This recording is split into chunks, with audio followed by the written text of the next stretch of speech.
સવારથી અત્યાર સુધી રાજ્યના 104 તાલુકામાં વરસ્યો વરસાદ. સૌથી વધુ બનાસકાંઠાના મિરગઢમાં 1.5 ઇંચથી વધુ, 12 તાલુકામાં 1 ઇંચથી વધુ વરસાદ.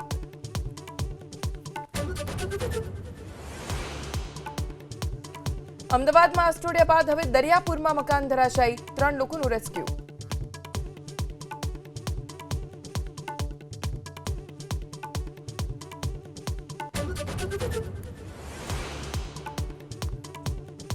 અમદાવાદના વિરમગામમાં પાણીમાં ફસાયેલા યુવકને બચાવવા જતા ટ્રેક્ટર ફસાયું. સદનસીબે યુવકનો આબાદ બચાવ.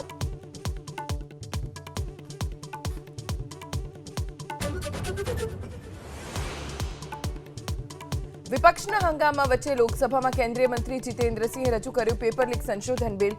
લોકસભાની કાર્યવાહી 2 વાગ્યા સુધી સ્થગિત.